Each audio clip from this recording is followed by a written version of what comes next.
Hi there, this is Marlene Christensen again, and in this video I'm going to show you how to actually I'm going to show you two things. I'm going to show you how to make a subdomain on HostGator, and on that domain I'm going to show you how to install a WordPress blog. So let's get started. First you have to log into your domain cPanel. So that would be like www.yourdomain.com/cpanel. But since I'm here, I'm just going to click this link and log in. And here's your HostGator control panel. And first off, we're going to create a subdomain on this main domain that we have in order to install a WordPress blog on it. Because of course I already have a WordPress blog on my main domain, so I won't be installing a new one there. So I have to make a subdomain. Of course you can install the WordPress blog on your main domain, but I'm going to show you how to create a subdomain as well. So you just scroll down to domains, click subdomains, and then we put in a test domain here, click create, and HostGator will make some server space for your new domain. We'll just let it finish thinking here. Yeah, it has been created. Go back, and we are going to go even further back. I have a lot of domains, you can see.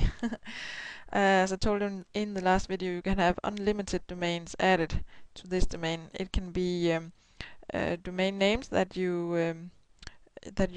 associate with this account. Then it would be a add-on domain, or you can do subdomains like we just did. Well, now we're going to install the WordPress blog, and this is actually very easily done in HostGator because they have this thing called Fantastico Deluxe. So if you just scroll down, click on that, and then over here you're going to choose WordPress.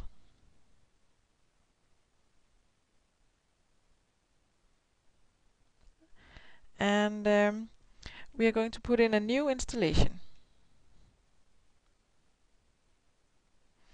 And we're going to choose the domain we created, and you're going to put in a administration name and a password. We're just going to use test here because you want to put in something a little more well, I actually recommend that if you have a niche domain that you're going to put up, that you choose an administrator name that is related to that niche. It all helps in the SEO search engine ranking. So, and also for the admin nickname, you're going to choose a name that well is related.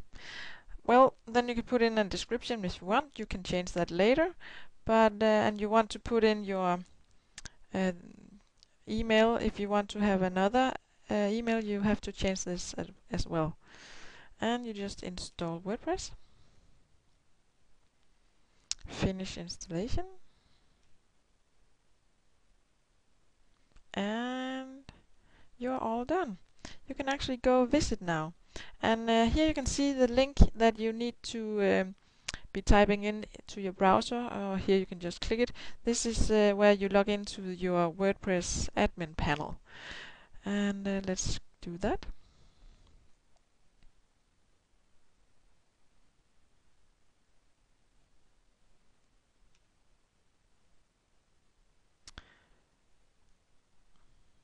And here you can see we can log in.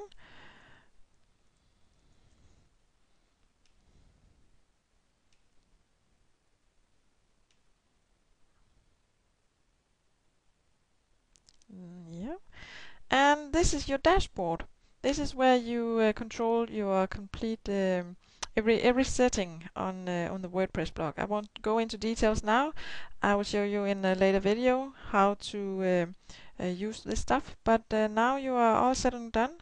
You can start posting. You can put up new pages. You can change the appearances and put in plugins. I'll go into this in a later video. But I want to show you what your site looks like when it's just put up on your domain. So click Visit Site. And here it is, and of course you can change this later, the name that is on here.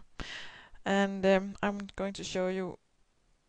Here you can see it is on the test marlenekristensen.com domain, and this is where the name you type in when you visit your blog, and if you have to go and administer it, you just type in wp/admin. And you're back to the admin panel. Well, I hope you enjoyed this video, and now you are ready to go and set up your own WordPress blog and start posting. Well, I think I want to show you just how to post. I'll just show it quickly here. Click Post, Add New. It's very easy. You can go and play with this yourself. And here you just click the header. You type in the header, and you type in some text. When you're done, you go and click Publish, and let's visit the site. Now your post is on your blog. Voila! Well, I hope you enjoyed this, and I'll see you later in the next video, where I'm going to show you more about using WordPress, and I'm even going to show you how to put a how to use a autoresponder associated with WordPress, so that you can put your autoresponder on your WordPress to capture emails and make a list. So I hope you will stay tuned, and I'll see you in the next video. And remember, I see potential in you, so use it. Bye for now.